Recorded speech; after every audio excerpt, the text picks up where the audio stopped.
성도님들 안녕하십니까? 오늘 함께 묵상할 말씀은 신명기 34장입니다. 신명기 34장은 모세의 죽음을 애곡하고 그의 치적을 칭송하는 장입니다. 그러므로 신명기 34장은 모세가 직접 기록하지 못하고 그의 후계자인 여호수아가 기록하였다고 보는 것이 맞습니다. 하나님의 명령대로 모세는 느보산의 최고봉인 비스가산에 올라가 약속의 땅을 바라보다 죽음을 맞이합니다.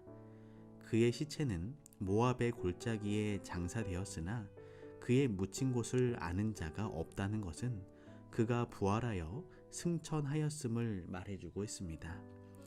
모세는 하나님과 대면하여 말하던 사람이요, 하나님의 지시에 따라 이스라엘 백성들을 40년 동안이나 이끌던 위대한 지도자였습니다. 모세 이후에는 이스라엘에 모세와 같은 선지자가 일어나지 못하였습니다. 34장 1절입니다.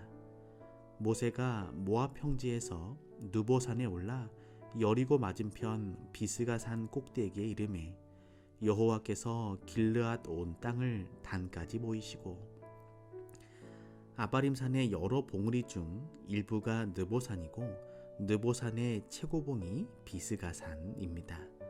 모세는 비스가산 꼭대기에서 약속의 땅을 바라보았습니다.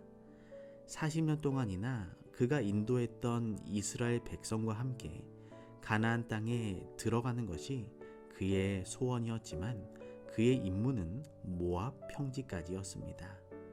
모세는 가나안 땅을 바라보며 죽었습니다. 34장 4절입니다.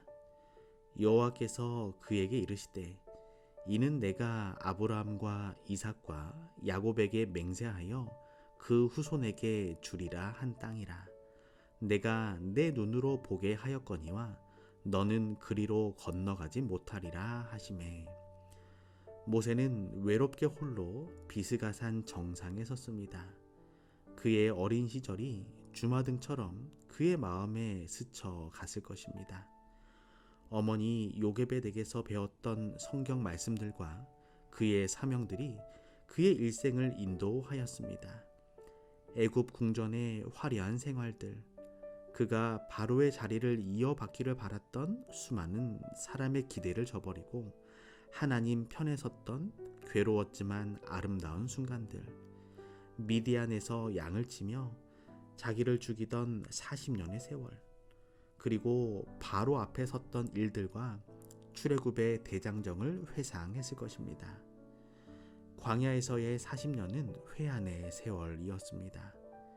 가나안을 지척에 두고도 불순종으로 들어가지 못하고 38년 동안 광야를 헤매었으며 마침내 출애굽 세대가 모조리 광야에서 죽은 일들은 그의 가슴을 쓰라리게 했습니다. 마치 자기 잘못으로 그렇게 된 것처럼 그는 가슴을 쳤을 것입니다. 가데스 바네아 무리바 물가의 범죄로 그는 가나안에 들어가지 못하게 되었습니다. 하나님께서는 그에게 온 가나안 땅을 보여주셨을 뿐 아니라 구세주의 초림과 십자가에서 돌아가시는 하나님의 아들의 모습을 보여주셨을 것입니다. 그 크신 희생에 비하면 그의 희생은 얼마나 작게 보였을까요?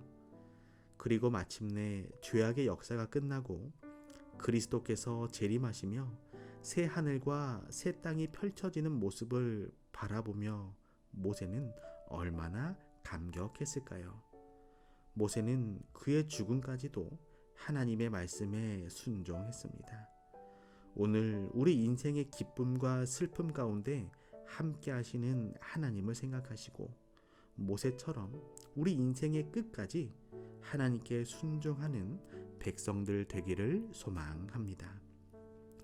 34장 5절입니다. 이에 여호와의 종 모세가 여호와의 말씀대로 모압 땅에서 죽어. 모세는 하나님의 사람, 여호와의 종으로 불렸습니다.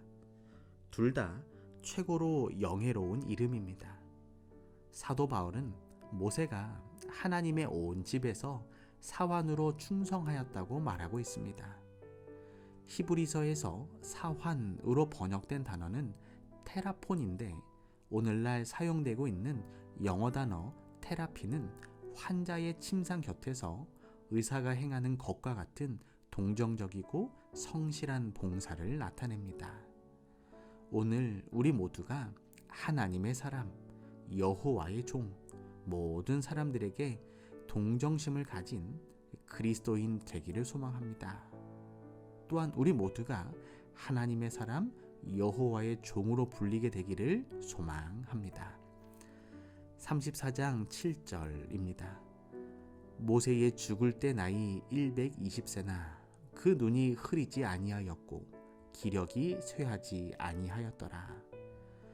120살이면 당시의 평균 수명보다는 긴 수명이었습니다. 모세는 그때까지도 눈이 흐리지 않고 기력이 쇠하지 아니했습니다.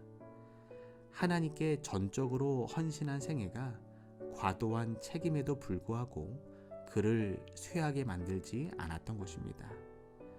그는 비스가산 꼭대기에서 죽어 벳부올 맞은편 모압 땅에 있는 골짜기에 장사되었지만 아무도 그 장소를 모르도록 했습니다. 아마도 자기의 무덤이 신성시 되는 것을 막기 위한 모세의 지시였을 것입니다. 또한 모세가 부활하여 승천했기 때문에 그의 무덤은 의미가 없게 되었습니다. 그가 죽은 다음 이스라엘 백성들은 아론이 죽었을 때와 같이 30일을 애곡하였습니다. 34장 9절입니다. 모세가 눈의 아들 여호수아에게 안수하였으므로 그에게 지혜의 신이 충만하니 이스라엘 자손이 여호와께서 모세에게 명하신 대로 여호수아의 말을 순종하였더라. 모세의 후계자로서 후에 이스라엘의 지도자가 되어 요단을 건넌 여호수아는 출애굽기 17장 9절에 처음으로 등장합니다. 여호수아는 에브라임 지파의 족장으로 그 이름의 의미는 여호와는 구원이시다 혹은 여호와께서 도우신다이며 아말렉과의 전투전 또는 직후부터 모세를 직접적으로 돕는 자가 되었습니다. 모세가 선택할 당시 그의 이름은 구원이라는 뜻의 호세아였습니다. 여호와는 구원이시다 혹은 여호와가 도우신다라는 더욱 의미 깊은 이름인 여호수아는 후에 모세가 지어준 이름입니다. 예수라는 이름은 히브리 이름 여호수아와 같은 헬라어에서 나왔습니다. 하나님께서 여호수아에게 직접 말씀하시고 그가 계속 모세와 함께 활동하여 왔으며 지혜의 영이 충만했기 때문에 모든 백성이 그를 모세의 후계자로 받아들였습니다. 오늘은 임진광 집사님 가정을 위하여 기도합니다. 사랑의 하나님, 임진광 집사님이 모세와 같은 하나님의 사람, 여호와의 종으로 불리는 축복된 삶을 살아가게 하여 주시옵소서. 하나님의 말씀대로 이스라엘을 인도하던 순종의 마음을 통하여 집사님의 삶이 빛나게 하여 주시옵소서.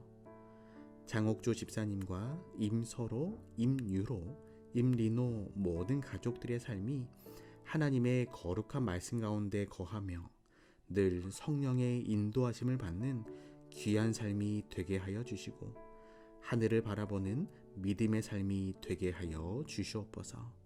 사랑의 예수님의 이름으로 기도합니다.